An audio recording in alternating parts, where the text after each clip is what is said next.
does it mean? Yes, there are different laws, etc. I understand this. This is also an important thing, but we'll keep that for later, mostly. But what we care mostly about now is the exchange rate. So there is the risk around the exchange rate. What is the most important risk around the exchange rate?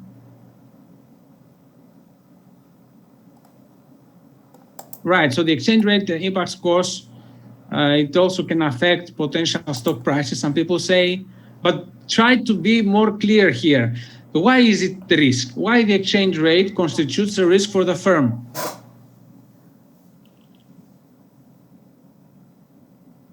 Now, so I hear different voices here. One says that, the value of the currency will get higher. Others say the fall of the foreign currency, etc. So the point being that more or less both of them are correct, but half done, in the sense that exchange rates change all the time, every minute, every second, because of the force of demand and supply. Some people buy a specific currency, some people sell a specific currency.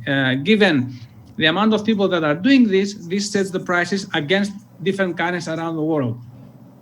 So let's say if you go now to Google Finance and try to find out what happens to the British pound versus the euro or the US dollar, you will see that it changes constantly. You will see red colors or green colors, whatever. It changes all the time.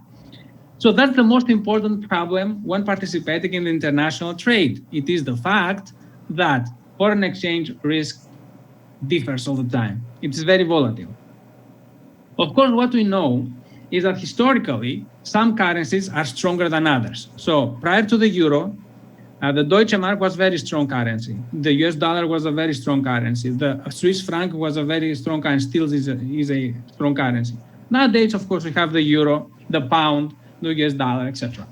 But still, all of these kind of changes that can happen in the country, for example, the case of Brexit, or other negative effects in the economy, that could be whatever reason over there, this can affect the exchange rate. So you might be in a company in the United States, but of course, if you had to strike deals with people from the UK after the Brexit period, maybe you are better off in the sense that if you were to buy material, the British pound fell a lot. That is, the British pound actually depreciated against the dollar.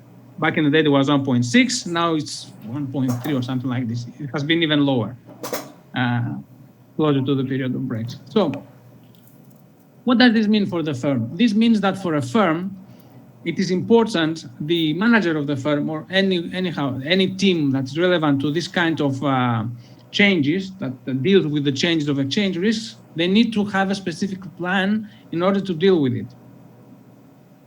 Usually, we use the term hedging.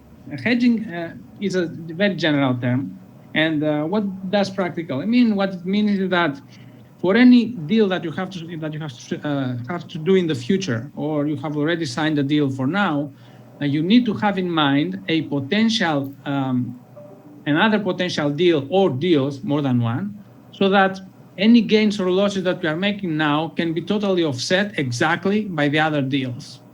So at the end of the day, so for example, if you have a negative effect in your first deal, so let's say instead of gaining something, you're actually using, let's say, $100, then in the offsetting deal, you are getting $100. So minus 100 plus 100, this balances out. It's a zero-sum game. You get zero. In the change is zero, right? So that's what we want. But as you can understand, some people might have a question here. Why do I want to have a hedging position where any potential gain now will be lost in the future? Maybe some people think about it, but you have to understand, we do not know beforehand whether we will be in the winning position or in the losing position. So it's very important for us.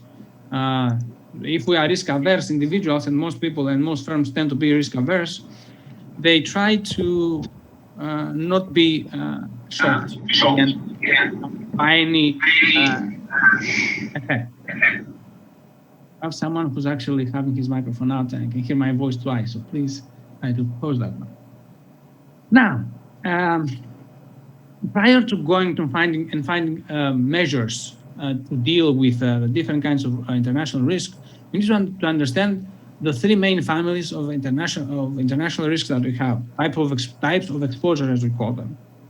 Now, the types of exposure that are the most important are the translation exposure, the transaction exposure, and the operating exposure. The translation exposure, this is also known as a balance sheet exposure or accounting exposure. This is important, especially when a firm is a multinational and has operations around the world. And when this is the case, this firm can have profits or losses in different currencies. Now, the important thing is that these profits or losses in different currencies of a multinational corporation needs to somehow be incorporated into the balance sheet of the country where the firm is headquartered. But the thing is that these financial statements can change from one day to another, and depending when you are actually entering this information into your book or your account of the firm in the headquarter country. So it can change, of course, and people need to think about how to deal with this one. So sometimes, expenses that were at a specific level might now be higher or even lower. You never know, given how the exchange rate will change. So the firm in the end might actually be more successful or less successful, depending on foreign exchange rate changes. All other things given. The transaction exposure, I think this is a more tangible thing, is that the transaction exposure happens because of when contracts are actually signed and when the contracts are actually taking place. So for example, assume that you have entered a contract, and this contract does not take place immediately, but will take place, let's say, a week in the future, a month in the future, or 2 or 3 months in the future. Of course, what a firm should expect in this case is that there will be a change over there. The exchange rate will probably affect this contract. And then, of course, a firm, for example, if the contract said that they need to buy materials and the foreign currency has appreciated, then this firm now, our domestic firm, let's call it domestic firm, will have to pay more. So that's important. And it's a cost for the firm. Or if the currency of the domestic firm appreciates, then they have to pay less. But in all cases, we understand that those things are not exactly known, and we don't know exactly how much the exchange rate will go or how much it will change. So there is an uncertainty here. And finally, the third pillar of exposure, of international exposure, is called the operating exposure. And this measures the extent to which currency fluctuations may change or can alter a company's future cash flows, profits, costs, future revenues, etc. Of course, as you can understand, any firm tries to have potential scenarios for the future, at least for a couple of years in the future, so that they know how they are doing financially or economically.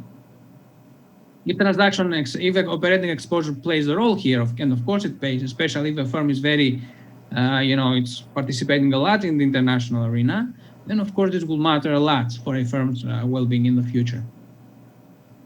Now, what we say here is that the transaction exposure and the operating exposure in the end make something that we call economic exposure, all right? So there are two main pillars in that sense, two main bases of exposure. We have the accounting exposure, which is purely a number thing, and we have the economic exposure that is more relevant to the real deal, that is more relevant to the real economy, that says that because you participate in international trade, you will have cases where your potential investments might not lead to what you had envisaged in the first place. You may be worse off, or even better, you can be better off, but you never know. So the point is that there is always a level of uncertainty. Now, if you are, let's say, a manager of a corporation that participates a lot in the globalized world and tries to survive in this cruel world of huge competition from everybody, from any country in the world, you have to develop a stance for, let's say, a number of specific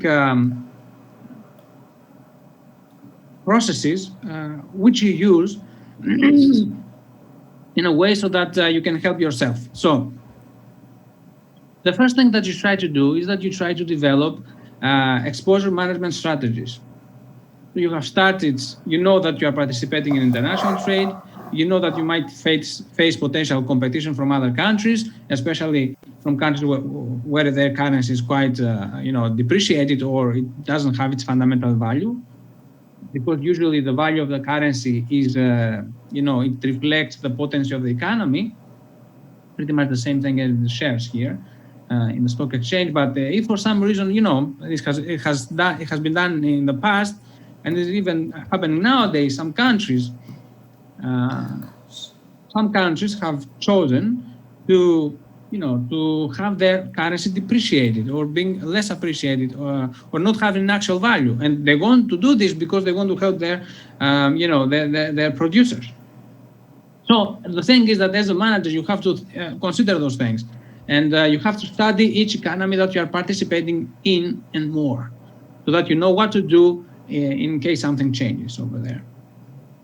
Now you have to determine the types of exposure to be monitored. As I said, there are three main pillars of exposure: transaction, translation, operating exposure. You have to understand what kind of exposure is your country more your firm more affected by. All right. So if your firm is affected mostly by operating exposure, you need to devise strategies in order to deal with the operating exposure, so you don't waste valuable resources in order to deal with the other kinds of exposure. Also, you need to fix your corporate objectives, right? And when you have potential corporate objectives, at the same time, you might have potential conflicts. So you need to put them in a specific rank, which objective you want to fulfill first, then which second, which will be the third, etc., right? And you also want that these corporate objectives are consistent, and the aim of these objectives is to maximize the value of the firm. And of course, what is important here is to also understand that a manager needs to put down his thoughts and understand that you have to use objectives that are actually manageable, that are actually implementable and pragmatic. You cannot have any kinds of you cannot put objectives that you can never implement. That's a waste of resources again. Now, a manager, of course, understands the different types of exposure, but at the same time, you need to have other people, the manager included, but other people as well within a firm that deal with the different kinds of exposure and the different kinds of objectives. And of course, when you have firms that have specific characteristics, or they have specific goals, these are their responsibilities, and there will be their assessment. The assessment of these groups will be based on how well they do with actually implementing these objectives. Then, when you try to create, let's say, the operation of the firm in the short run, but also in the long run, you have to take into consideration the fact that you will always have currency fluctuations and other types of risks that come from globalization. Therefore, in the value maximizing process, good managers will take those things into account. And of course, at the very end, once you have understood what are the different types of exposure your firm is exposed to, more or less, when you have made already the exposure, when you have created already the teams that will deal with the different types of exposure, you need to be able to monitor those individuals and, of course, evaluate them accordingly.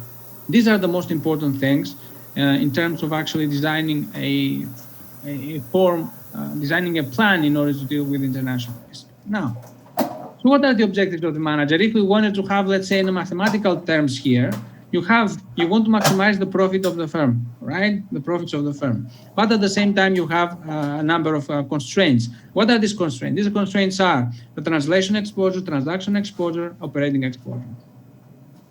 You also want to minimize the foreign exchange risk management costs. So all of these things together put together an important problem that the financial manager or the manager of the firm have to deal with. And it is actually those managers that are able to deal with this better than others, the ones that will be awarded or rewarded in the markets and have their firm doing well and be able to survive. Now, of course, I talked about different ways to deal with those problems as if these problems had already impacted the firm. What is important, a good manager will understand that you need at least to avoid as much as possible any surprises. That is, you don't go to create a firm or to operate in the globalized world without thinking about the fact that some other people will try to compete straight ahead towards you, and they would try to actually harm you economically or financially through competition. It would be very naive for a manager not to think about potential competitors. It would be very naive for a manager if he didn't or she didn't think about currency fluctuations. There are, of course, people who actually try to think how exchange rates will go in the future in specific currencies. So there are specific techniques that they try to use, technical analysis or things like that. They try to think about those things. Or even economic analysis. There are a lot of papers, and many books have been written about the potential movement of exchange rates. But as you can understand, it is not that we have only two currencies in the world. It's not only the US dollar or the euro. Well, there are hundreds of currencies around the world. And different currencies are based on different characteristics of countries. So other countries will evaluate would want to have a very strong currency. Other countries would like to have a less potent currency, etc. And there are reasons behind this. So I'm not sure if you have ever heard about this, but if someone asks you why some countries would like to have a very strong currency and why some countries would like to have a weak currency, so there are two opposite conditions here. What is the reason for this? Do you know? Let's start from the first one. Why would some countries would like to have a weak currency compared to other currencies?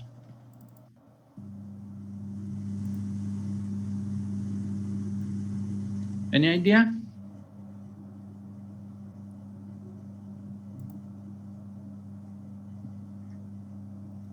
Let's say I'm the prime minister of a country, or the president, or whatever, and I know that the economy of my country functions in a specific way. I know that I'm very strong in exporting. Right? So what do I gain when the currency of my country is devalued? What do I gain? What do I get more? How do I help my economy when I have my currency to be low? So I get advantage in international trade. What kind of advantage do I get specifically in terms of exports and imports? So you have more exports, right? So if you compare two cases in which in one you have a lot. Someone is talking here, sorry for this. So the thing.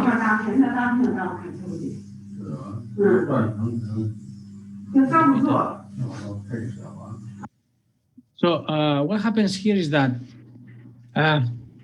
when you have a very strong currency means that you will have fewer exports. Why? You will have fewer exports because your currency is very strong, and people cannot buy, in relative terms, fewer people can buy your product, right? So that's why that's why some governments, based on the type of the economy that they have, if they are very exporting oriented, they would like to have a relatively, less potent currency. And therefore, if they have more exports, of course, they will get money back, right? Of course, at the same time, people from this country that have a very, let's say, low-level currency or currency that is not very potent, they will not be able to buy things from outside, so from other countries. So again, if you see the net effect, exports minus imports, then that will be positive. You have a trade balance that is positive in this case. So you gain more money is actually coming to your country. That's the easy thing, I believe. Now, what happens if the currency, and why some countries would like to have a currency that is strong? Why do they like to have a currency that is strong and not weak? So, for example, why Germany always wanted to have a strong currency? In the last 5-6 decades, why did they want to have a strong currency? Why the United States wants to have a relatively strong currency and not a very weak currency? Why the British pound is, in historical terms, a strong currency, right? What do you believe about this? What is the reason? What does increase the purchasing power of citizens, someone says. But if I increase the power, the purchasing power or imports of citizens, then it is as if the money that is created within this country are actually given to another country. Why should I do this? Just for a temporary,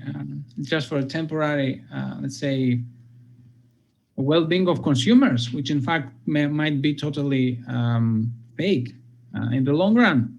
It's not that. There's something else behind it. Have you ever heard about inflation? When your currency is very weak, relatively more weak than it should be, then more money needs to be circulating in the economy. And when this happens, this creates inflation. Some countries, for historical reasons, I'm not going to go into details on this, they don't want to have very weak currencies because inflation has created many problems in their economies, not only economic per se, but also social.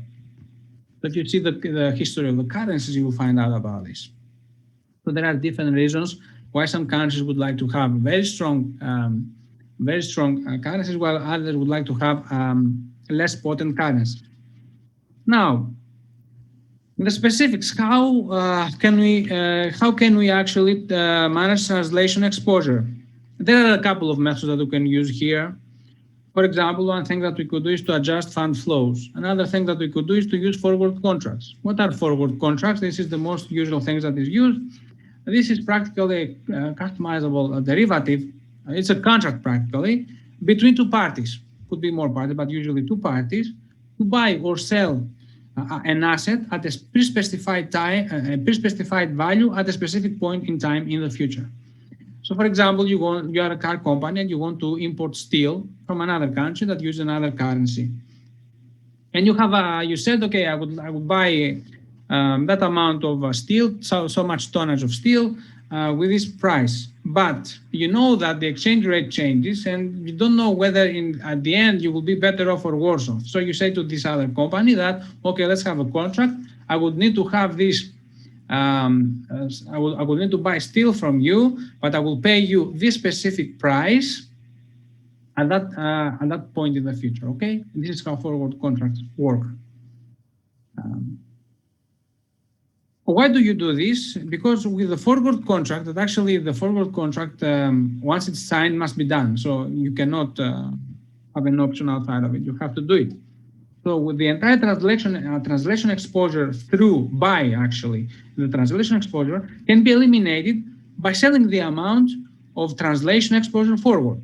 So any loss or gain that happens due to translation exposure will be opposite, will have a corresponding gain or loss on its forward contract. So at the end of the day, as I said, a zero-sum game, it is as if the shock never happened or the translation exposure never happened.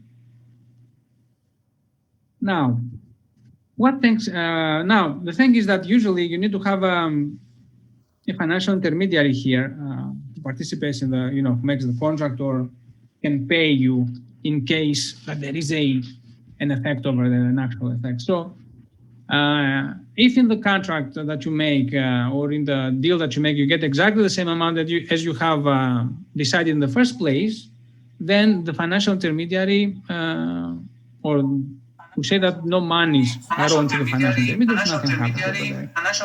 If you get an amount of money that is higher than what it was expected, then you pay the difference to the financial intermediary. If you get fewer money, if you get less money than actually what was expected. And in this case, the financial intermediary will pay you the difference. So as you can see, in all cases, you end up with something that cancels the shock per se. How do we manage the transaction? So that was the case for the translation exposure. What happens when we have transaction exposure? Usually here again, we use forward contracts, what I described before. Sometimes we have price adjustment clauses. These are different kinds of financial tools that can be used by different industries. We have currency options, but we are able to also borrow or lend in foreign currencies. Now, the important thing here to take into consideration is the currency options, because forwards and options are the most important tools in order to deal with international risk. What is an option? Actually, for options, we have a class that is specific for options for next semester. Okay, it's an important thing. One has to study this on one class. It cannot be done just once in just a small lecture in corporate finance. It's a specific class. So what is an option? An option is a financial instrument. It's a contract.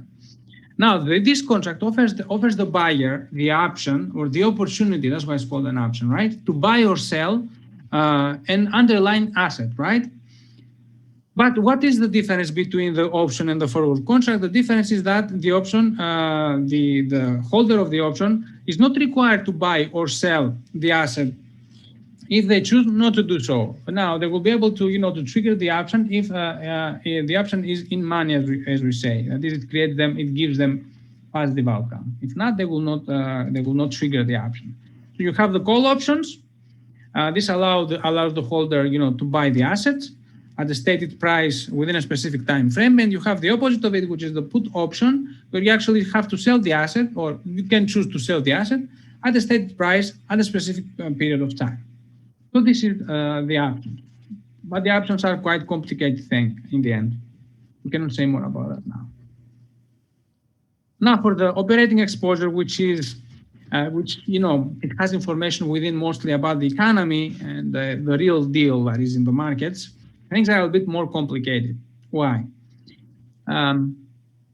Because you need to have, first and foremost, in order to manage operating exposure, you need to have managers that understand the different types of economic exposure a firm can have by participating in international trade.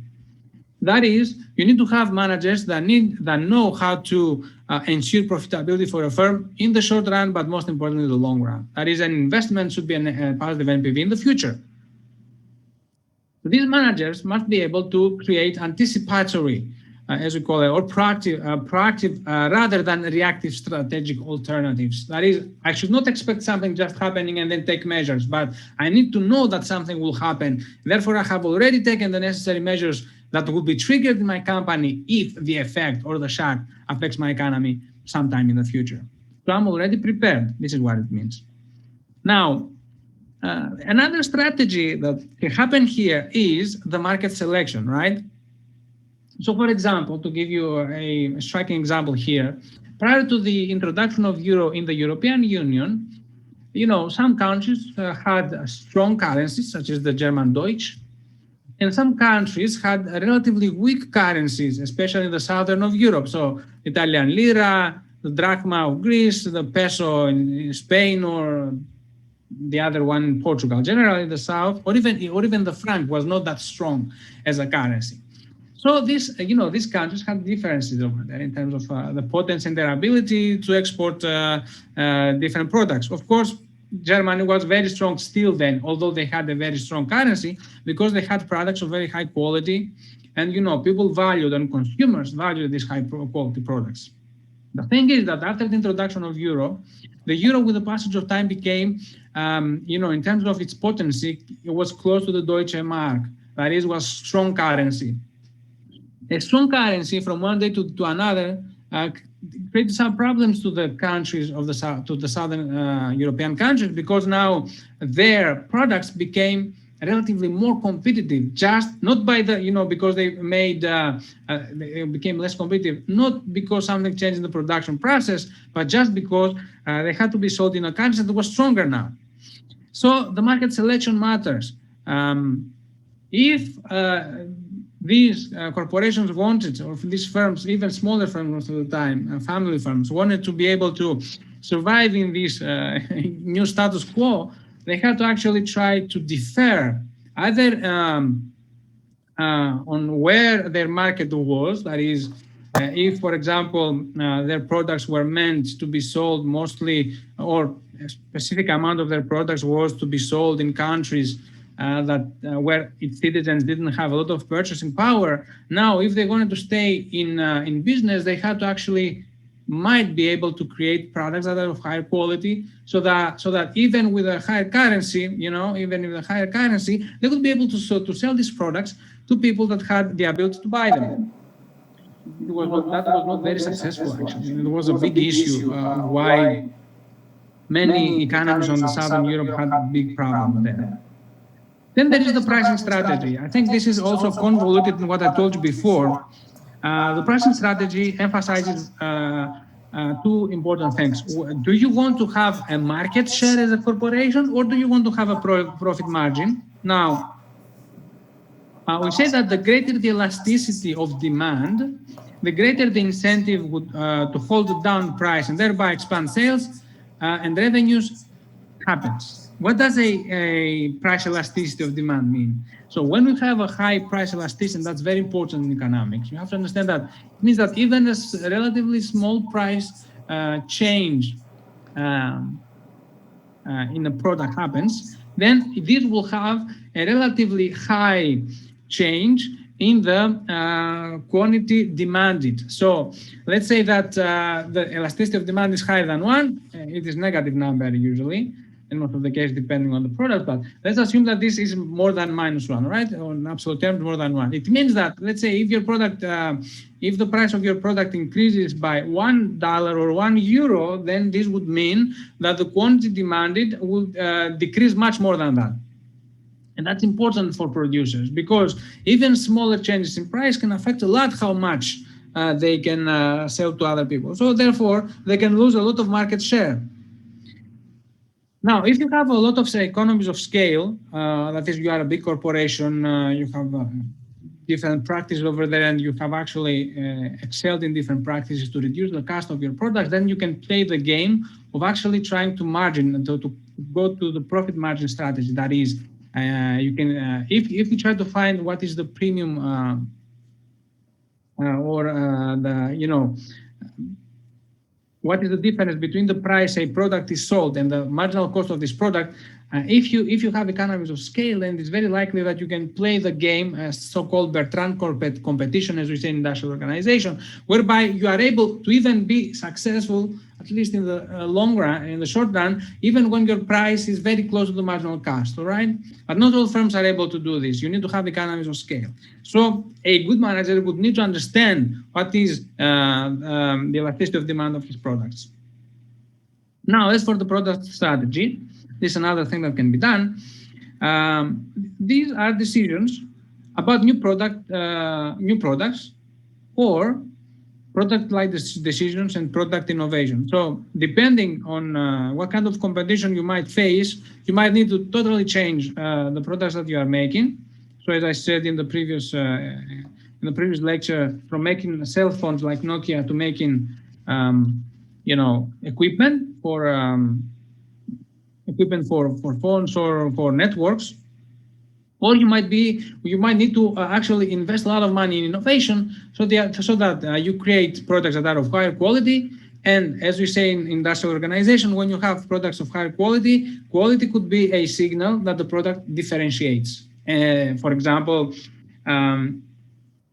what do I mean by that? So we know that cars are a thing, they exist in the markets, right? But not all cars are the same. So some cars are of low quality, and some cars are of very high quality. So, for example, you have a Volkswagen versus a Porsche, right? There is a huge difference here in the quality of the two products, although they do the same job. But in the eyes of the beholder, in the eyes of the customers, the Porsche is the better car because of this and that and many other reasons, right? That was an example here, but there are many others. Now, for these firms that are actually in the industrial market and face a strong home currency, the best thing that they could do actually is to innovate their product through R&D. This is a huge investment for the firm, but at least by trying to be able to innovate in this way and make their product look, or actually be, but also look or perceived better in the eyes of the customers, maybe then they will be able, to somehow move their market to different types of customers, let's say those of higher income, and still be able to exist and make profits in the market. That's why, of course, corporations exist without making tons of products every year, and we have seen this already in the market. Now, another thing that happens is the product sourcing, right?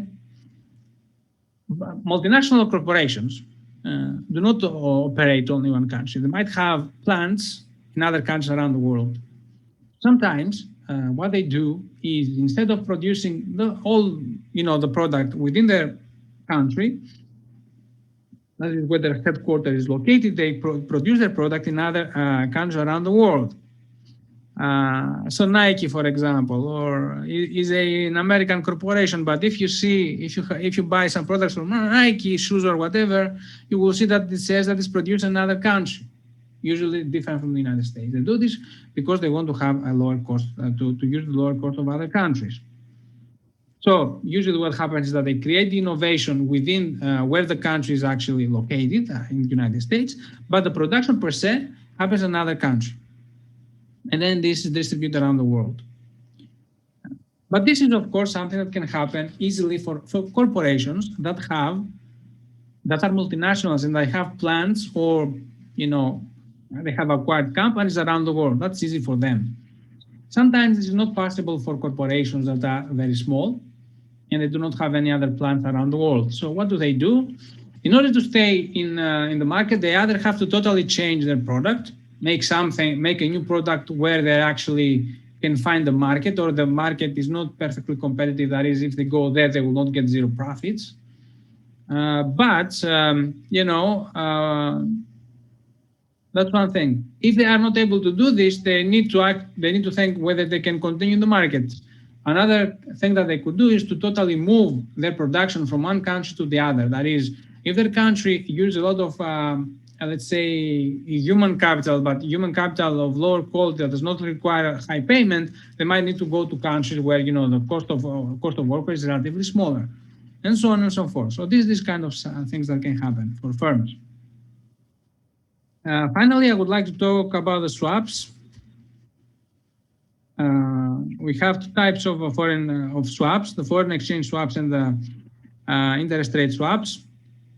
One of your activities actually was about this type of swaps, foreign exchange swaps, interest rate swaps. So to give you an understanding, what happens here is that sometimes there are cases where a corporation, a firm, let's say, is under a contract that does not like. For example, they have a debt, or they want to get leverage from a financial corporation or whatever, investment firm or whatever. And what they find in the market is either a fixed rate or a floating rate, right? So this happens for the interest rate swaps. But the corporation, in fact, does not like to be under these circumstances. For example, this means that a company that has that is under a fixed interest rate, they want to have a floating interest rate, and also at the same time, there might be companies that want to be in the fixed rate instead of the floating exchange rate for their own reasons, right? So this means that for some reason the market has not cleared in that sense, because there are still parties that are not happy with the contracts that they have. So is there a way to change these contracts? Yes, it is possible for these different parties to get what they want by participating in the so-called swap, interest rate swap. But of course, in order for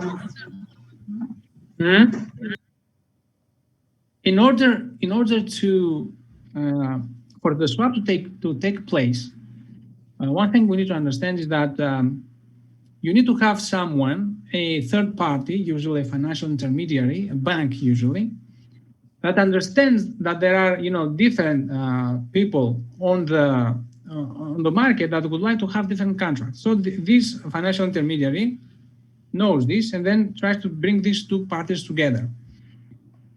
Of course, they need to be paid for something, for this service that they give. But at the end of the day, this financial intermediary, of course, it will gain something. But at the end of the day, the company that wanted to have a fixed interest rate will actually have a fixed interest rate through the bank. And therefore, the bank will get its floating interest rate. And the other company that wanted to have a floating rate will get as well a fixed interest rate will also get this contract as well, again through the bank. So the bank is willing to take the opposite side of what these parties didn't want to have in the first place. Is this process good for the participants? It is good for the participants because even if the financial intermediary is getting something, the whole process yields a positive outcome to all participants because the firm will get what it wants, from fixed to floating or from floating to fixed interest rate, but also the financial intermediary will make a profit because they will get something. They will get an amount of money for the service that they have given, that they have provided to the different firms. Of course, this can happen not only for two corporations, but for many corporations. But then the thing becomes very complicated. I had an example like that you had to do some mathematics, some simple calculations over there to find out. I'm not going to go into detail to this one today, now in this presentation, but I will upload the solution today for that one. So you will see how we actually deal with swaps and all these different forms of tools to manage international risk. Any questions so far?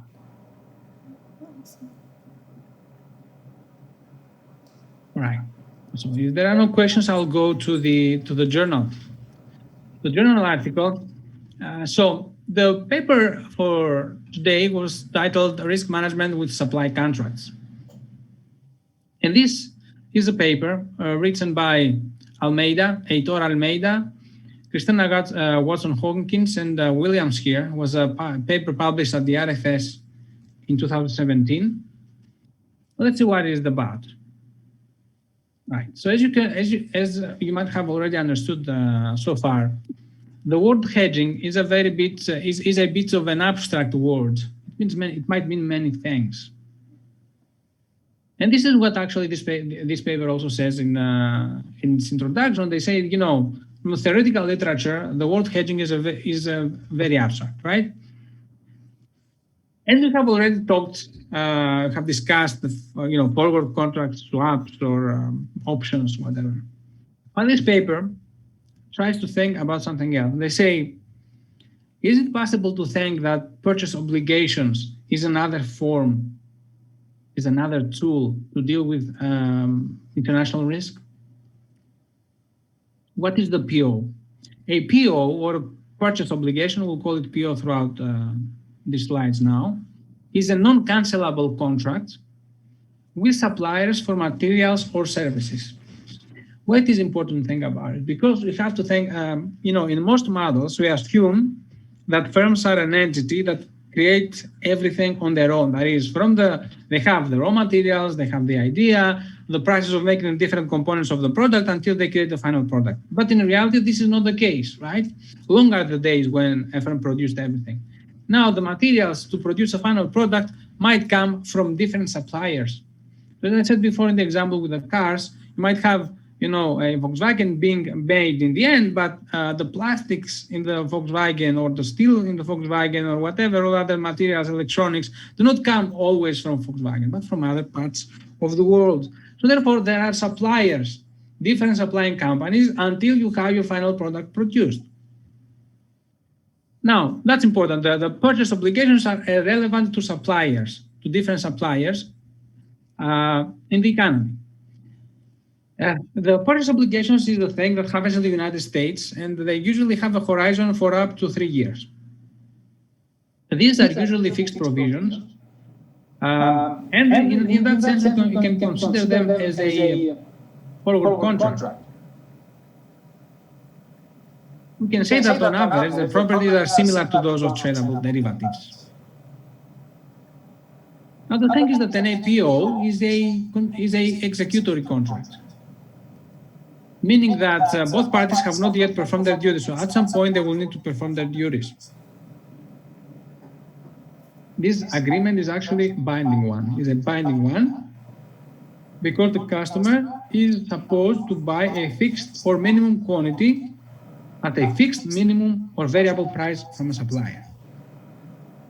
We do this because sometimes we want to protect the different suppliers.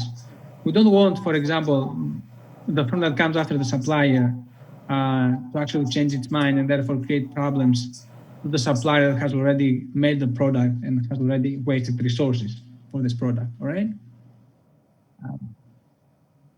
What is important for the case of the United States and what makes this paper quite interesting is that for the United States, the SEC states that all firms are required to show this type of contracts in the so-called 10K filings. The 10K filings can be found on EDGAR. It's a website online, all right? So you can find all kinds of information over there. And this was put in effect from 2003 onwards until today, and will continue in the future. So the SEC, so the 10K is, it's like a filing that has many information about the firm. It contains numbers, book balance information, things like that. And above others, it has footnotes that is other information regarding the PO contracts. Of course, these authors, when they try to get the data from SEC, because you cannot, one thing you can do to get this data, just go there and click one firm one by one. But of course, this is not the best way to do things because it takes a huge amount of time, and this would never have been done. So what do? They use programming languages in order to scrape that specific web page.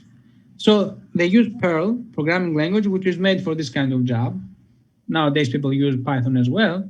When they go there, they scrap the website and they get that information. In a tidy way, they make a database with all the information that are relevant to that one. What do they find from this? After they have downloaded the data, their main dependent variable is purchase obligation, the PO.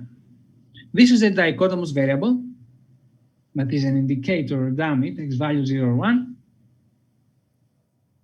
And I take the value 1 for all firms that report purchase obligations and 0 otherwise.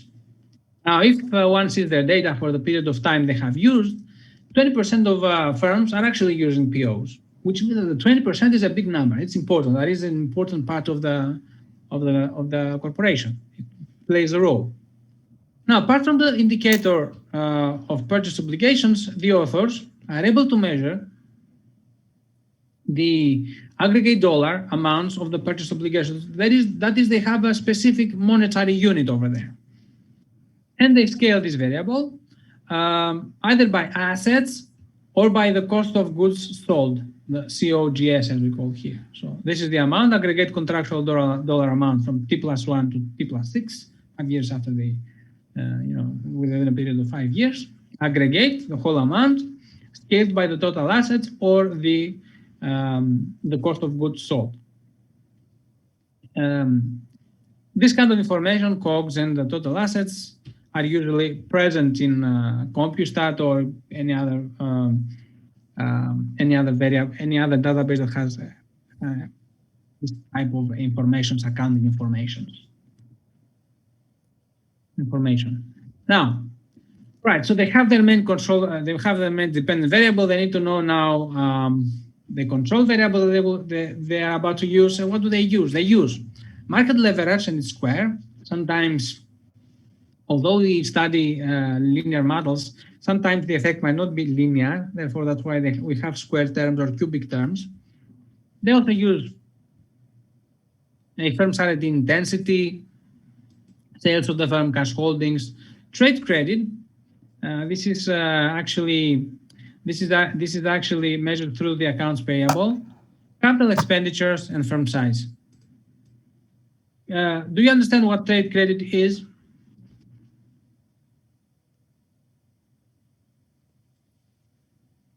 Have you ever heard about the word trade credit?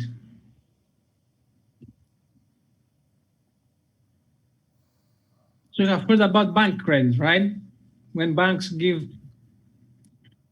provide firms with an amount of money through debt procedures. So, firms increase their leverage.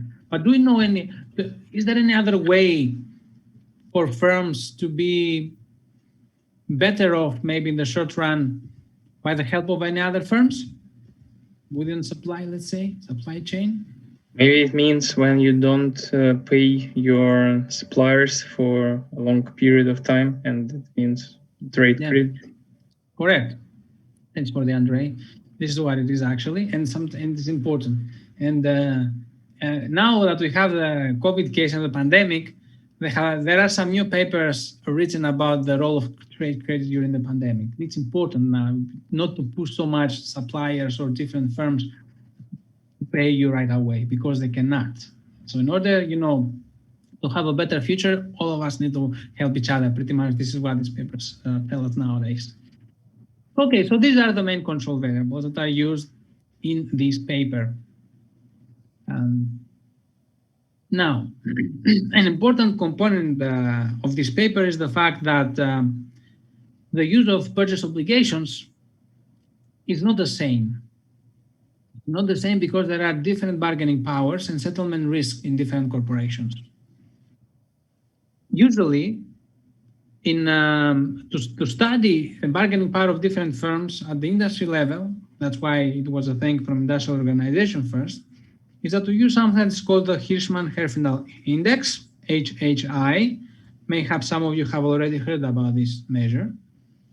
And this is based on the composition of input of industries. So it can tell you, based on the measure that we are using, whether an industry is very competitive or less competitive. If an industry is not very competitive, then of course, firms might have oligopolistic power or even monopolistic powers that do whatever they like. In simple terms, if the market is very competitive, they don't have much power, so they have, to follow the average firm in the market. Now, they also use proxies for settlement risk. These are relevant to distress and the cost of distress. And what do they use here? They use the supplier Z-score proxies, the Z-score as we call it, the proxies for the probability of distress. There's a firm going down. Now, I'm not sure either if you have seen the Z-score before. Have you ever seen the Z-score before in your studies so far? Or the Kaplan, Zingalis, things like that. Have you ever seen this kind of scores before? If you try to do data and try to proxy for the probability of a distress of a firm, you have to use one of those, the Z-scores or the Kaplan, Zingalis score, etc. So these are scores. Usually, when you read the papers that talk about these scores, they have a table where they specifically define how they describe how they define the Z-score. This score is a formula. Depending on different countries, it might differ a little bit. Most people have used for the United States, and that's why they have, benchmarked this formula based on US data. But of course, they describe the whole process in actually measuring each different component, different coefficient. But in any case, it's something that can be done if you have the relevant data. It's just an application of a formula. But it's important.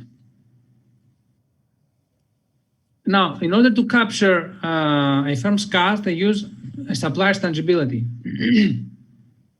If a firm believes that its suppliers are risky, that is, they will not be able to, to give them products at the end of the day, it wouldn't be much benefit for them, to manage risk from these specific ones through a long-term PO. So maybe they will need to change suppliers in the end. Now, okay, they do the regressions. This is table 3, let's call it the baseline table. And this table shows you that the dependent variable is purchase obligation. The model that they are using is ordinary least squares, one less. And here they have different components, different controls, such as firm return on assets, supplier health index, supplier Z-score, supplier tangibility, supplier R&D, research and development, supplier differentiated goods, etc. And they also include yield damage and industry fixed effects, because They want to be sure that they have captured everything. Okay, the industry fixed effect is not in this part, but there is another part, 7, 8, etc. Columns that have this kind of information. For more information, you can always see the article per se.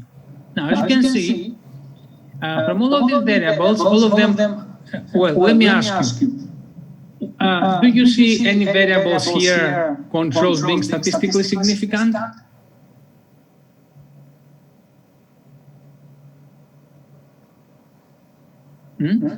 That's a question. I would like to have an answer to this one. From these variables that you see, which ones are statistically significant? Or which ones are not statistically significant?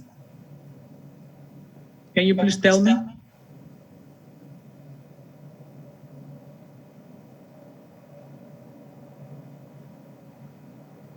So what about the supplier Herfindahl? Is it statistically significant or not?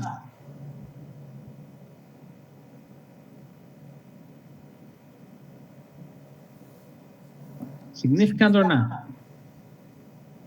It's insignificant. Good. You know something that now you have, assume that you have read already many papers. When you have 3 stars, it means that it's statistically significant at 1%, quite highly statistically significant. 2 stars at 5%, 1 star at 10%. After that, we say that we don't have statistical significance. As you can see here, the supplier Herfindahl is statistically significant, no stars. Now, from your econometrics, you should also understand that because it has 3 stars here, this value is 5.66 more or less. What is this? What is this value below in parentheses?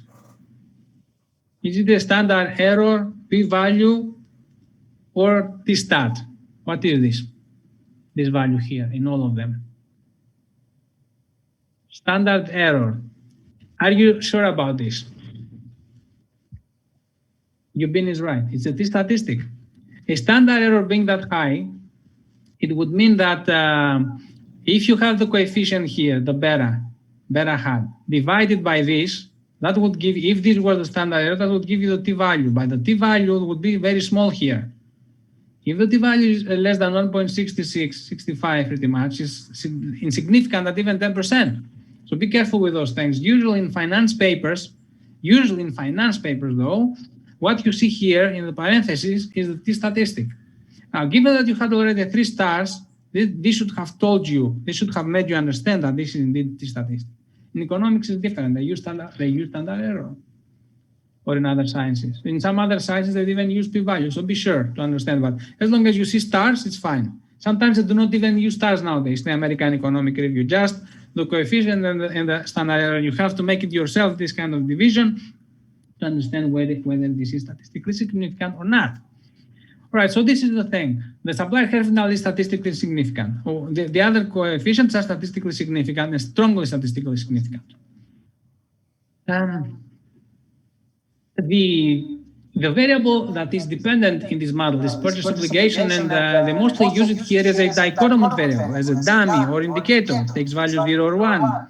The OLS model is not the typical model that you will use for this kind of analysis, because what kind of analysis you use depends on the dependent variable. If the dependent variable is a dichotomous one, usually you use a logit or probit model. So this is what they use here, the logit model.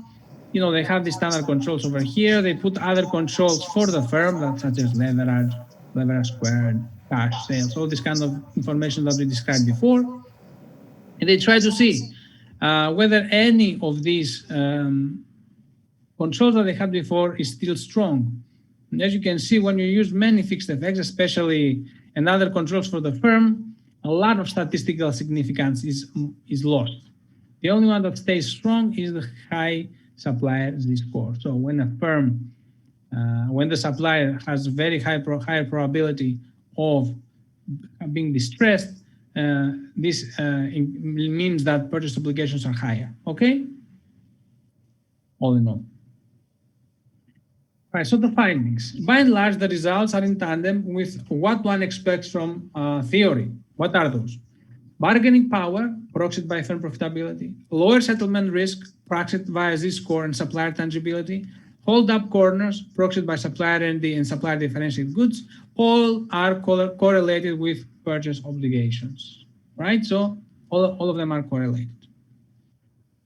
When you have higher firm profitability, then this is associated with POs, with POUs, that is positive correlation, both in the cross-section but also within the industry. This is the so-called bargaining power hypothesis. The practice for hold up are not always related to POs. That's why sometimes the coefficient is statistically significant, sometimes not. Nonetheless, it's not clear whether this result is due to collinearity concerns, because if you see here, the authors, in this table 3, the baseline ones have used each one of these components, one in each case, one in each time. While here, if you put them all together, you see that a lot of, even here, a lot of statistical significance is lost. And of course, when we have so many variables here, and if some of them are highly correlated to each other, then this can happen, right? That's the point of multicollinearity here. Usually what we do in order to check whether some of our variables are collinear is to use a VIF model, or the technique, in order to measure how much collinearity is within the whole model. If the rule of thumb says that if the VIF is less than 10, we are good to go. If it is more than 10, we have to maybe drop one variable because it's very collinear. It depends now. There are other ways to deal with multicollinearity, such as taking each variable here and reducing it by its mean value. So instead of having high firm ROA, you would have high firm ROA minus the average of high firm ROA, things like that. But of course, this will deal with multicollinearity, but at the end of the day, the variables that you have now do not have a direct interpretation in terms of economics. In economic interpretation, don't know what they mean practically, just a mathematical thing, entity. Anyway, now, is there any substitution between POs and derivatives? Well, what is the logical thought here? Logical thought says that if purchase obligations, if this type of contracts are risk management tools, then other management decisions should affect their use. Luckily, the authors were smart enough and used an experiment here, totally an exogenous experiment, and that experiment was the introduction of steel futures on London Metal Exchange and Chicago Mercantile Exchange, right? What do the authors say? The authors say that the introduction of futures was not a response to an explicit dissatisfaction with POs, therefore it is an exogenous thing. Now, we talk about exogeneity here, or that the effect is exogenous or the shock is exogenous, because this is a way for us to claim causality. That is, what we find in our tables is not just correlation, but actually causation. And causation is very important now. Conditio sine qua non, as we say, for modern finance and economic arguments or articles that have been written. How to check this? Well, in this this is a graphical representation of what happens to steel exposure and two types of corporations, those that have high exposure to POs and those that have low exposure to POs. Low exposure to POs is with the red line, while blue is high PO usage, all right? So as you can see, prior to 2009, things seem to be pretty much horizontal here, parallel with these two things. They do not move much. But after 2009, we see a clear decrease in the blue line, which is very clear here, while an increase in the red line, which actually was a trend that was captured even before. But it is clear that there is an effect in the blue line here. Usually when you use difference in difference methods or you use interactions for a post period, you want that the pre-period prior to an event to be unaffected, to have the so-called parallel trend assumption folding. We cannot test mathematically the parallel trend assumption, but at least we can provide evidence mathematical evidence, graphical evidence, to actually lead us more and more to the condition that actually have parallel trends. The authors have also actually tested that with the data as well. What do they do? Now, using the natural experiment that they describe in table 5, they have as a dependent variable the commodity hedger or the aggregate PO scaled by assets.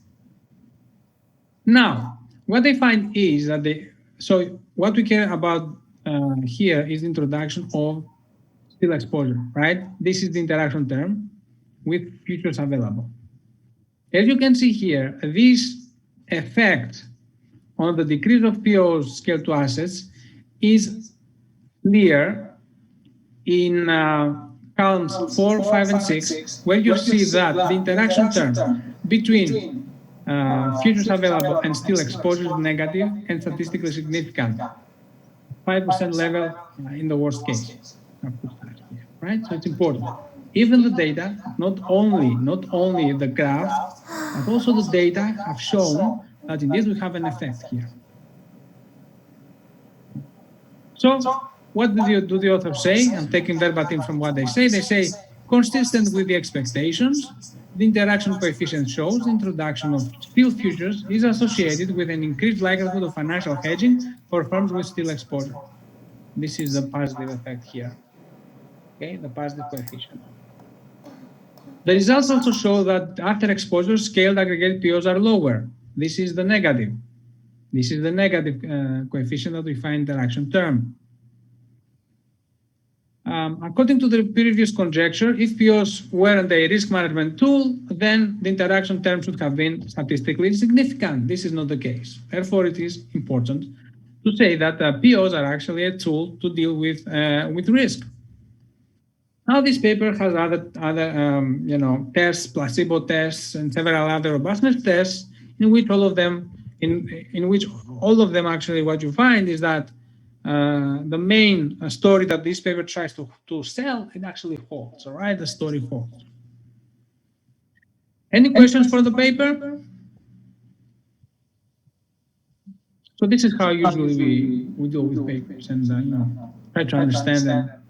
As you saw, I didn't go to huge details on this paper, but I took the most important things that are important for someone to understand what this paper is about, what is the main idea, the data that they are using, how they test this thing, and how do you interpret at least the baseline results. This is what I want to do. I want you to do as well with final examinations. But we'll talk about those in more detail in a bit. Now, has any one of you actually looked at activity 4 where you had to do the data case?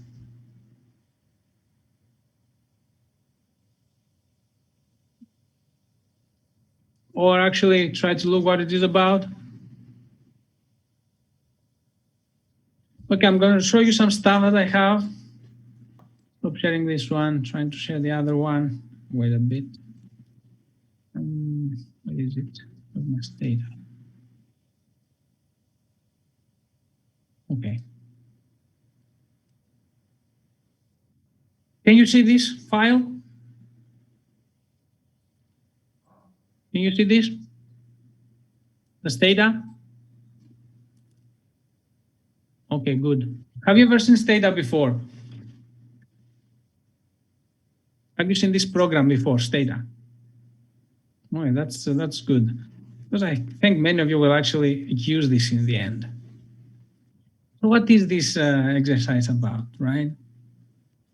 This exercise wants you to actually study how, let's say, how uncertainty affects exchange rates.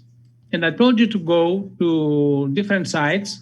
One was the site by Bloom, Van Drinen, and co-authors, and the other one was the Penword tables to download data. If you had download data, you would be able to create a panel dataset. What does it mean to have a panel dataset? Panel dataset is something like this.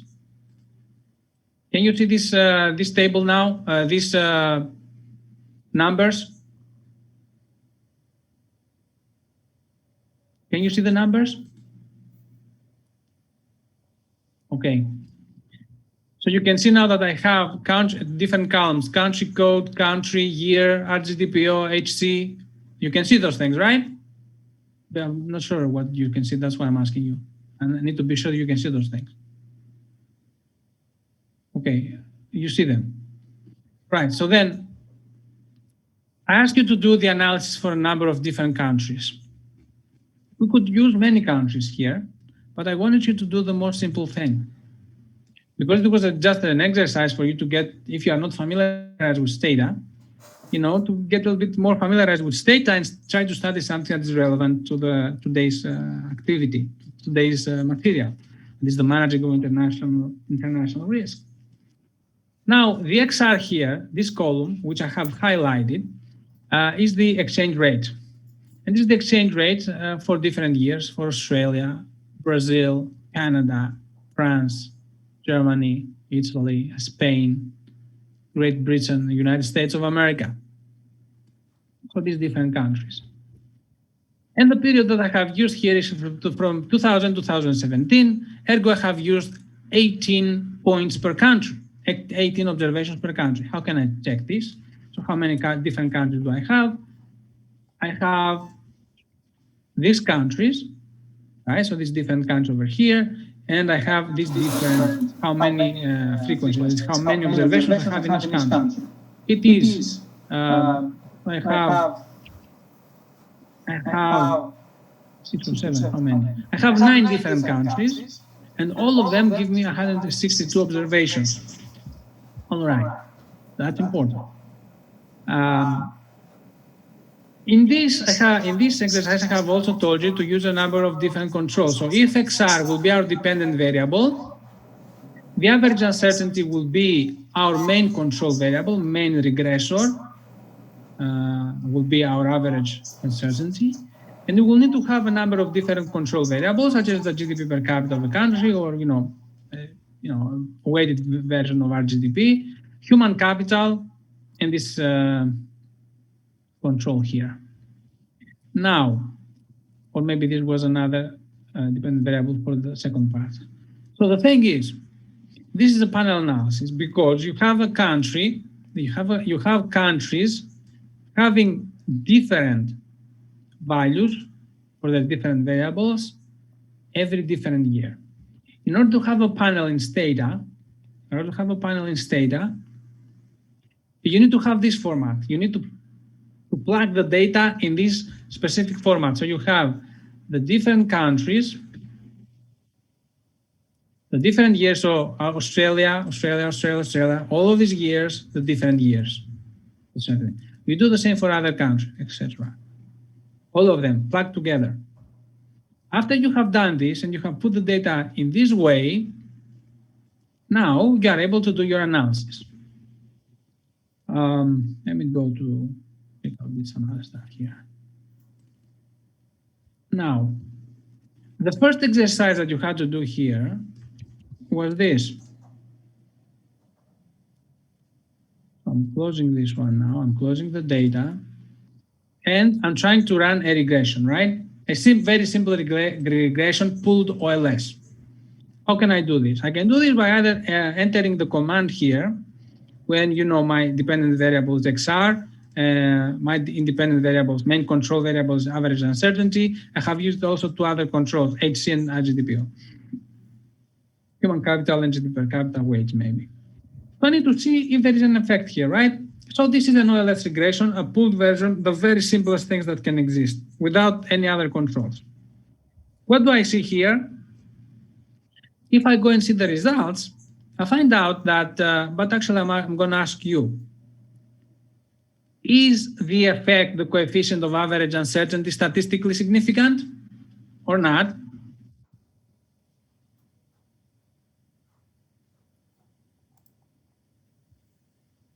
It is significant. Why is it significant, Yubin? Or any other can answer this question. It is significant at 10% level, p-value is less than 0.05. No, p-value is not less than 0.05. The p-value is 0.081. It's significant at 10% level. You also see that the t-statistic is 1.76. That is above 1.65, which is the threshold to be significant 10%, but less than 1.97, because if it is 1.97 and above, then it has to start, okay? And if it is more than 2.757, it is statistically significant 1%. There is another variable here that is statistically significant, strongly statistically significant, and this is the human capital. If you see here, the coefficient is minus 0.629, almost zero, minus 0.63. It's strongly statistically significant. The p-value is 0.000, and the t-statistic far higher in absolute terms than 2.57. You see, is minus 6.61. This is what I mean here.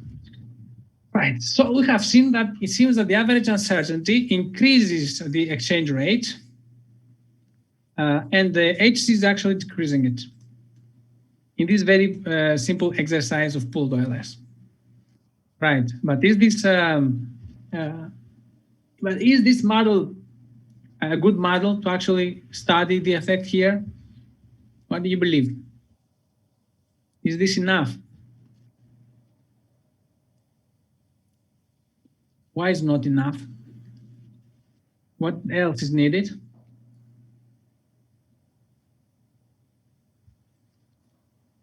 The R squared is low. The R squared is 0.22. You think that's low? I can make it higher. Now the thing is, but remember something, we should not always think about R squared per se. We have to think whether there are omitted variables that could potentially drive our result. That's the big issue here. Here there are many missing variables, so we have not tested about anything else, have not controlled about anything else at the country level. Let us try to use something a bit more advanced, try to account for the fact that our data are panel data. There are different ways to do panel analysis. Instead, I'm going to use this one now. So practically, what I'm going to do is using this command, which is a user-written command, but in any case, I need to account, let's say that I need to account for country characteristics, okay? So I use this one. And I also want to account for the fact that, maybe I have heterogeneity, maybe not heterogeneity, maybe I have heteroskedasticity, so I need to cluster my results. And maybe there is bias, things like that. Let's say that I cluster my results at the treatment level. The treatment level is the country here, so I use country. Let's see, hopefully this will work. Good. Now things are a bit different. What can you observe?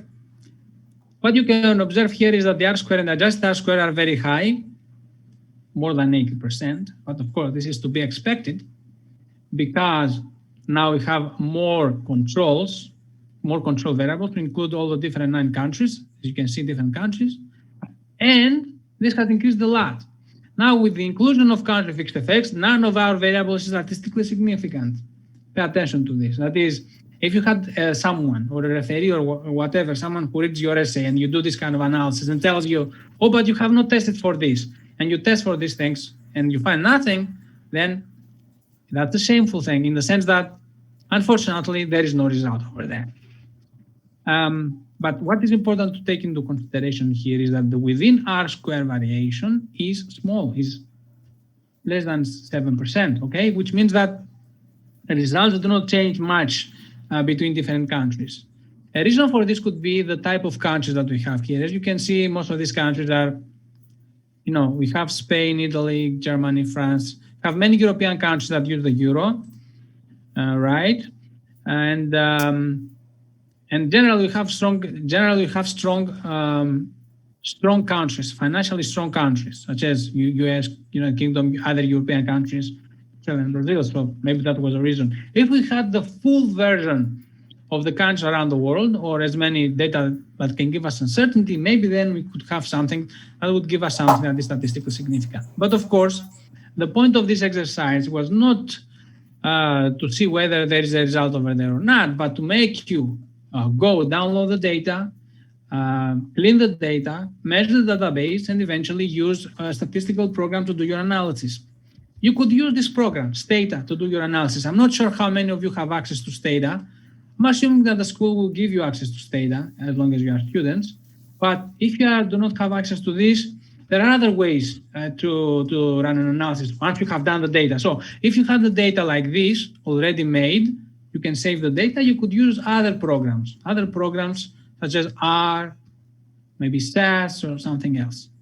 And that the point is that I find, and most of us are actually finding Stata to be a really neat program to do an actual analysis, computational analysis. Okay, any comments? Could you repeat, please, how you made the R-square better, much better than it was before? Why the R-square is much better now? This is your question. Why is it higher, much higher, right? Yeah. So what did you do? So it's not a magic trick. It's simple econometrics. Let's see. As you can see here, the R-square is very small, right? So fine. Why is this? This is because we use only how many different controls we use? We have 1, 2, 3. We have 3 main controls here. But now in the other one, the R-square has increased because I have included country fixed effects. The country fixed effects are actually take into consideration any characteristic of the country that does not change in the passage of time. That is, the culture of the country, unemployment of the country, other socioeconomic characteristic of the country. Anything that does not change in time is captured through these fixed effects. But why this fixed effect coefficient did not appear in the regression table? It is, yes, because this command does not show the coefficient. There is a coefficient actually. Let me try if I do another trick here to show it in another way. Try to do another. Of course, these were our cluster results. I'm trying to see if it can appear now. Not sure if it worked though. It didn't work. Right. Okay. So if we wanted to see the different fixed effects, you will use something like this. You use the C command, and you can see now that, can you see that here on the left-hand side? These coefficients have been, these variables have been created. If I go back to the data editor, you will see what's happening. So having Australia as the base country, you don't see any 0 or 1 here. You will see that I have dummy variables here. When this is the dummy variable for country 2. Country 2 is Brazil. Everything 1 here, all other 0. Then I go to Canada. Canada is our number 3 here. So it will be here, 1, 0 for the others. And so on and so forth. So I control for all these different characters, all these different countries, having as a basis our first country, which is Australia. This is how I can see it now. Now the results here change a little bit because these variables are not clustered. I'm not sure if I can do clustering here. Okay, I can do clustering. When I do clustering, this means that they take into consideration any heteroscedasticity, then none of my variables, of my main control variables, and especially the uncertainty or the HC are statistically significant. If I try to compare this one with this one, maybe I run this one and this one. So let's see, do I get the same stuff? Almost the same stuff. You see, if I compare this one, the coefficients here, when I use the XI command, standard regression, and account for put different dummy variables here. So when I put different dummy variables here with this command, I'm practically doing this manually. But this command here, you need to actually install this command. But it's very easy to install this command. What I did before is already in the command inside. I just need to write this one command here, and I get a very similar result. Okay, this is what I mean. Point also here is you have to understand that with the XI command is a bit old one, and I do not get all here, so it does not give me R squares or within R squares. You can see, right? Does not give me much, all the different variations. So this is what it means. I could also include any information. If I wanted to see if there is the passage of time, I have different time trends. or some event that has affected. So you have the financial crisis therein. So I could also use information about the different years. As you can see, they matter. There is some trend over there. The thing is that when I introduce time fixed effects, now one of my variables becomes statistically significant. And this is the HC, human capital, which is a coefficient of almost 1, and this is more than 8. At the same time, as you can see, the R square is very high now. This model, you have to understand something. You don't want your R square to be very, very close to 1 or very high, because it is very likely that your model overfits the data, which means that the results that you find here, because the sample is, of course, very small, it could mean that the result that you get here or any estimation only apply to this small sample, and you don't have any predictability out of sample.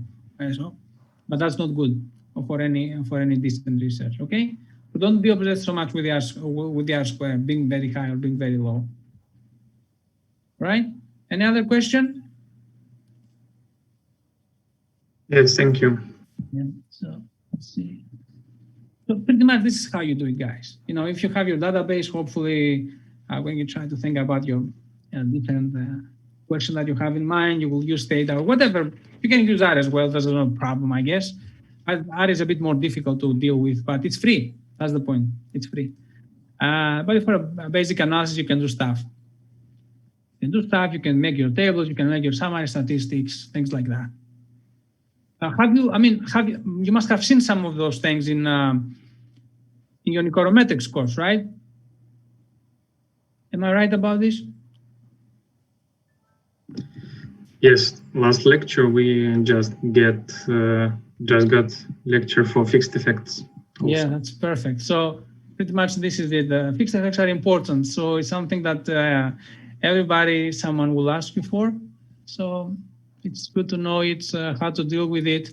But importantly, what I wanted to do here for you is, not knowing because I'm assuming that you learned those things already in your econometrics class. What I wanted you to do here is actually to go download the data. I'm not sure how many of you have done this, but I wanted you to go there, download the data, because what I showed you here is tidy, right? So you have all the variables tidy, all the necessary information, but you will not find it like that in the data. I had to put together 2 different data sets. For your final thesis, you might want to do even more than that.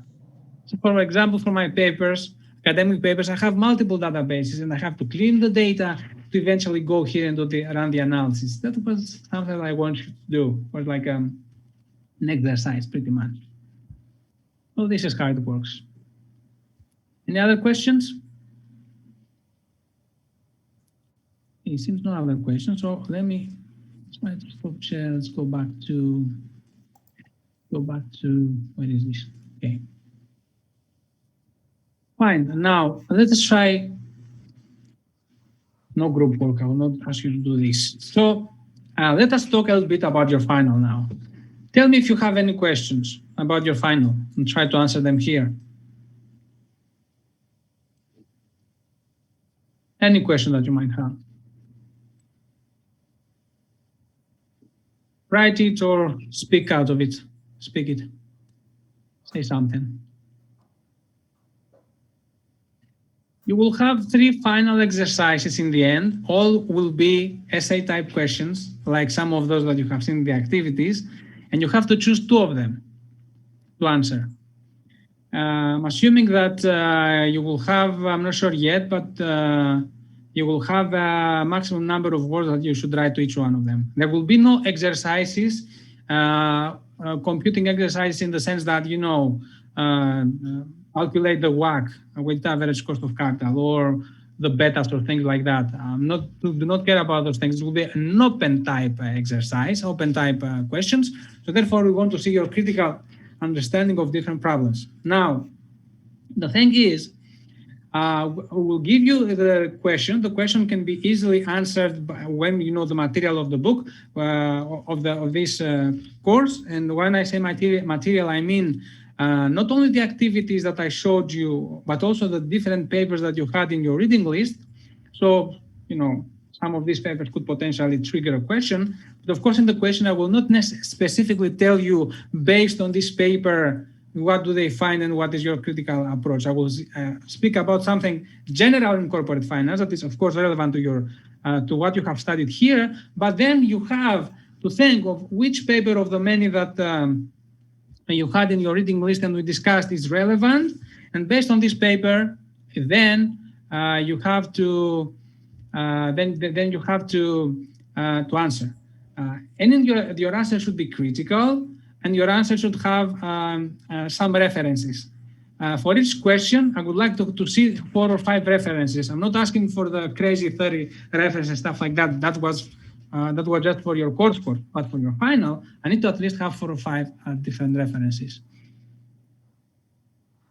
And to help you a little bit, you will not have a question from this lecture today. You will not have a question from this lecture, but you will have a question from any other unit. Could be a potential question for you, okay?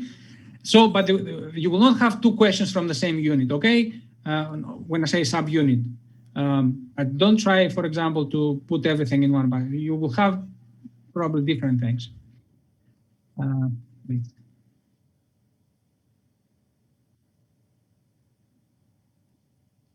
Yes, Katya. I mean, yes. I mean, if you have a question on M&As, you can have a question on capital appraisal techniques. But remember what I told you. The essay will be, you will have essay type questions critical. I'm not looking now for formulas or whatever from the book, because this is easily accessible. There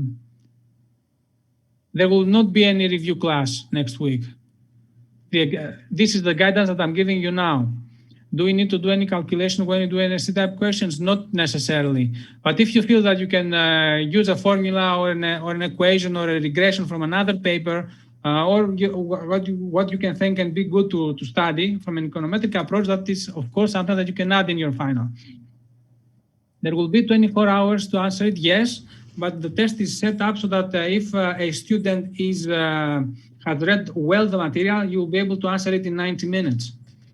Word limit for question. I'm assuming there will be a word limit. I'm not sure exactly how much though. The last period was 750 words. Maybe this time will be 500 words. I don't know exactly because, this is because the final counts only for 50%, not 75. Do we need to review all the PPT? Of course. You need to as I said, this final is a cumulative one. When I say cumulative, I mean that anything that has been studied, anything that has been presented to you is a potential question. It is not we didn't have a midterm so that, what we did in the half part, you will not have it in the second part. No, it's not like that. Now, everything is a potential question. But because I want to help you a little bit, I'm telling you that what we did in this lecture today, maybe you will not need to read it because I will not have a question from this one, okay? Things like that. Can we read the questions before we answer them? What do you mean by this? I mean, it will be open type question. So you can read anything. You can have your books open. You can search the internet. But the question will be given to you at a specific point of time. And then you have to answer it and then return back your answer at the pre-specified amount of time. Yeah, so it's an open type, so you can search everything, anything. That's the point. So that's why it's a critical thing. The critical thing means that if you don't put enough critical component within your paper, then you will not get the highest possible answer. Tantalus. Yes. You know the readings that you've put on the Yes. middle. If you read all of them, is that enough? Like, do we need to do any wider reading? Because for example, for 2.2 debt financing, if there was a question on that, there's only 3 readings for it. Yes. No, these readings will be enough. The readings and the lectures will be enough for this. That's my point. And would there be any conjoined questions? Like if we were asked on debt financing, would we be asked on equity financing in the same one? But I haven't thought about it now. I'm not remembering exactly if I have put something like this, but there's no problem in doing that. I mean, a unit is a general thing, right? We have 6 units or 5 units practically. So you have 10 different lectures, and some units have, for example, is debt financing or equity financing could have a general term, financing, firm financing. It would be possible to have those things. So my point is that something, if you need to get good grades, if you really want to have good grades, you need to read. It's not possible if you skip something, you don't know what to skip. That's my point. Maybe one thing that you skip will actually appear in your final. So I don't want you to be half prepared for this. Okay, thank you. Yeah. Do we need 4 to 5 references for each question? Yes. My point here is that I don't want to see someone writing something without any reference at all. 4 to 5 references in a paper per answer, I think, is a good number. Why is it good? Is a good one? Because if you know already which paper I'm referring to, you can go and read the paper, or you have already read the paper supposedly, and it will be easy for you to find some other people within that paper that reference it, or even go and search quickly on Google Scholar who has cited this paper in the future and take something relevant. I don't know exactly about the word limit. That's why I told you, don't have information from the school yet. Okay, I don't know that. But the previous year where we did this in one of my classes, the first time we tried this, I had 750 per question. So per question, I think it was a lot. Hopefully it will not be that many now. But it was a lot then. How much time? Yeah. Sorry. I don't know exactly, guys. I don't know exactly how many words. They have not told us. This is what is decided by the school at the upper level. It's not us. We just give the questions. We tell you that this question worth that much. But if there is no upper limit, if they don't say anything about this, you have to write as much as possible that you believe that, not as much as possible, you cannot write 10,000 words or more than 3,000 words and stuff like that, but as much as you believe that will give you a perfect grade. Hopefully they will give a number. Hopefully they will give, but I don't know exactly.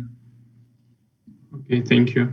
Could you please tell us how much time are we going to have to solve the exam and to upload our materials? Yes. So my understanding is this. So you will be given the open type question at a specified time, and you will have 24 hours to give back your answer.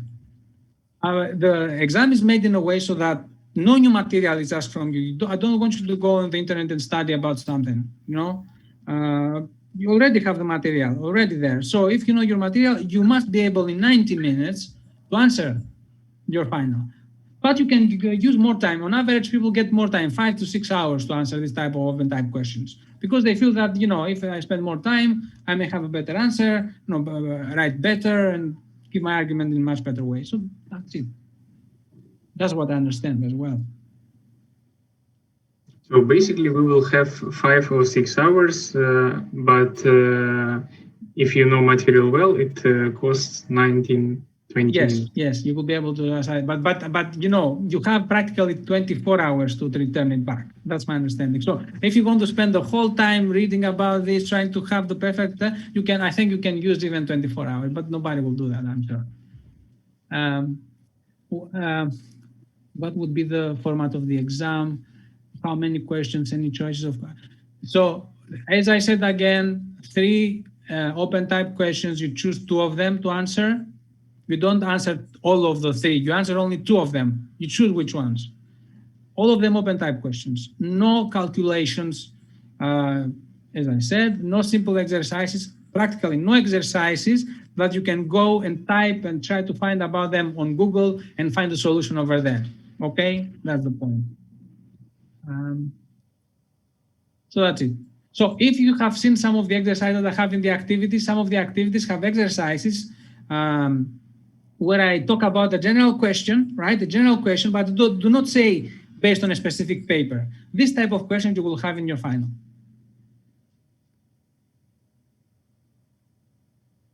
And another question?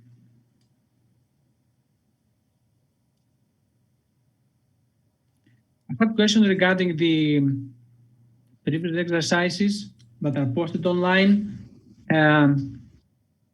Well, this is something that the admin team puts online. I cannot give any specific person previous finals.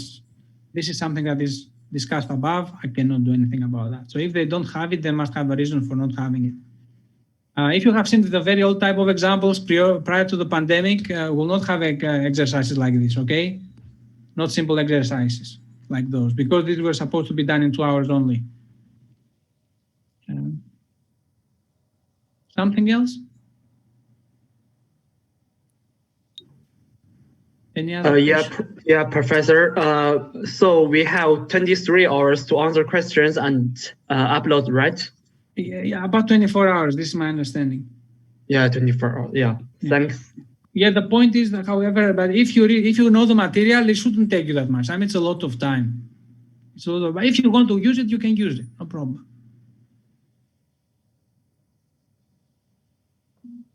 Just try to be critical on the exercises. And if you cite papers, as I told you, you have to cite some papers to get full credit. If I see someone who doesn't cite some papers, then I will drop material. I will drop grade. I will have to decrease the grade no matter what. Okay? Because I want to see some interaction with the literature over there. It's important when you say something to be able to support it with the literature. It's important because it teaches you a lot of stuff. And what else do I want to say? Yeah, so this final is 50%.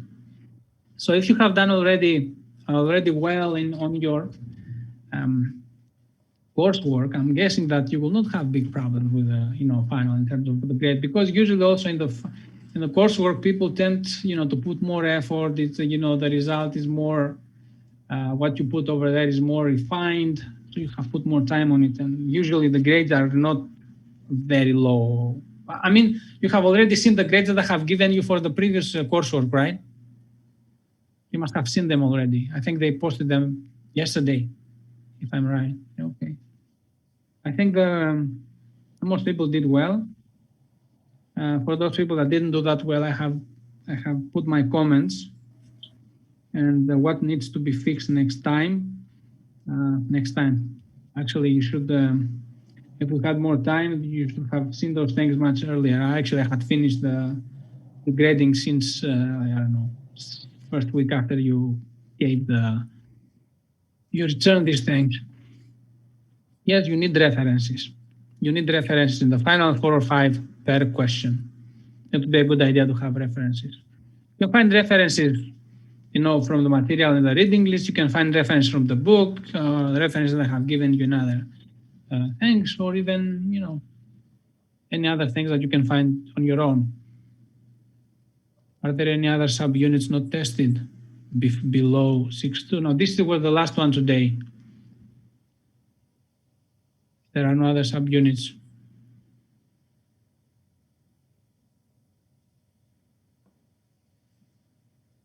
I mean, if you think about it, what is corporate finance, right? Maybe some topics are more important than others. And of course, in order to help you, this might help you when you actually study for your final, to understand which topics are more important than others. That's capital appraisal techniques or things like that. You must have understood that they are not that important for the way that I'm doing this class. I'm doing this class in a way that increases the critical capacity of the individuals, of the students, not so much of memorizing stuff. That's not the point of this class, actually. Okay. Any other question?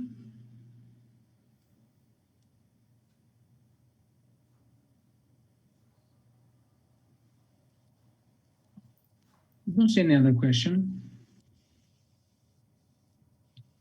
So I don't see any other question. Yes, you need to reference in each answer. You need to have references in each answer to get full credits. If you don't have references, you will lose some credits.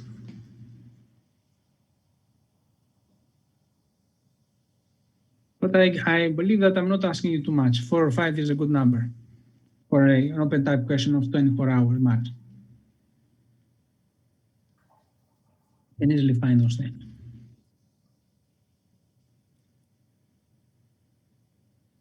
Check the similarity of the answer and submit. Not sure about that, but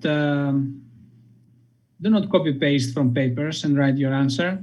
But this will be obvious to me if you do that. And if I see something like this, I will report the student who does this. And we'll have other problems. That's not good. Don't copy paste. Don't plagiarize. Can we quote the authors? You can quote the authors maybe up to 1 paragraph, no more than that. No more than 1 paragraph. And you have to quote and put specific, quotation marks. But no more than 1 paragraph, okay?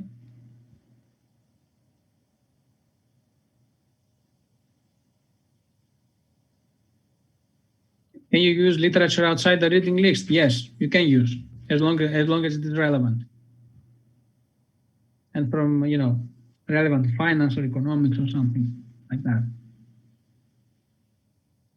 I said 4 to 5. If you want to use a little bit more, and if you feel that more than 5 is fine, you can use even more. But it's up to you. I don't force you on that.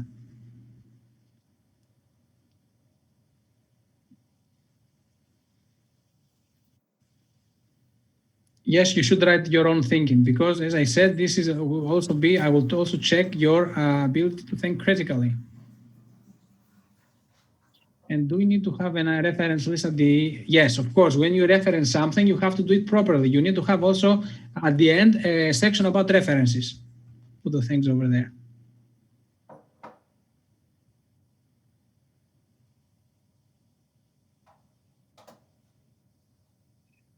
Something else?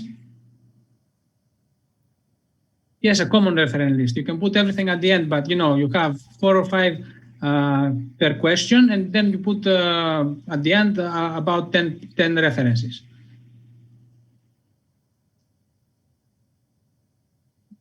Well, my understanding, as I said, is that the exam is supposed to be 2 hours, but in fact it's an open type question. So you have 24 hours. So you will have a deadline from the time you get the exam. You have 24 hours until you return it. That's my understanding. So of course you can take more than 2 hours. Anything else?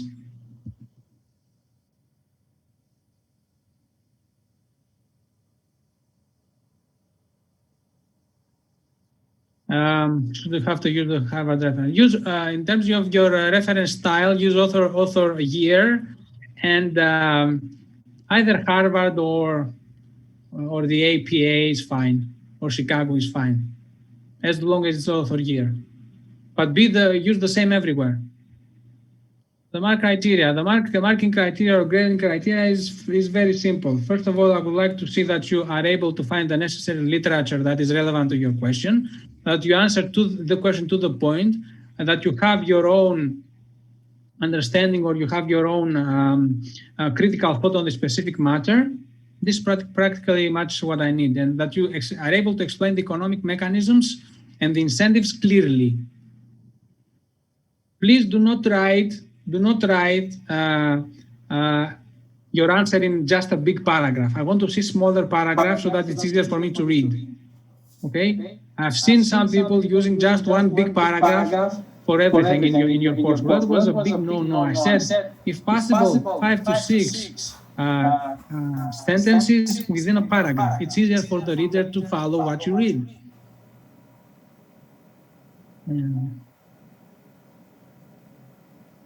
And be sure that you answer any component in the question, because the question might have different components inside. So try to answer all of them.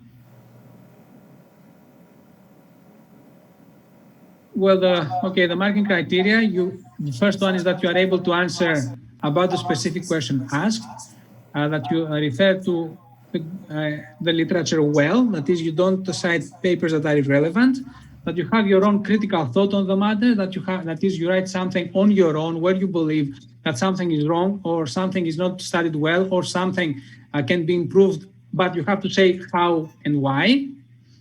And that you write in a way that is easier for the reader to follow your argument. As I said, no not having one big, let's say, huge paragraph, like a scroll or whatever of the old times. I want to see clear pattern, smaller paragraphs. You don't need to have sections like in your course or like introduction or different components. I just want to see different paragraphs here. Anything else?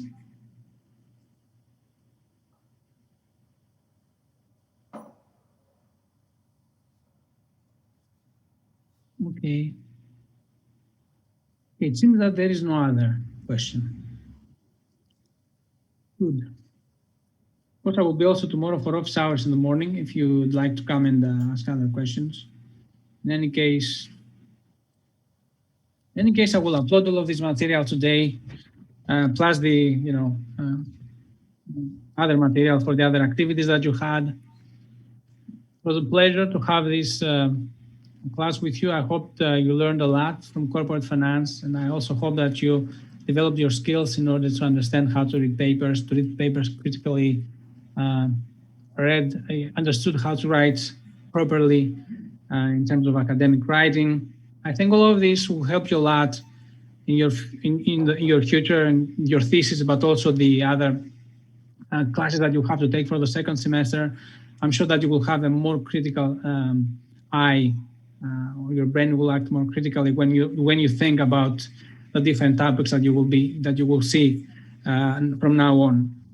In the papers or the classes that you will have as elective classes, will need you to have a good understanding of corporate finance, because mostly corporate finance is about people's incentives, different parties' incentives, and you will see this kind of incentives everywhere.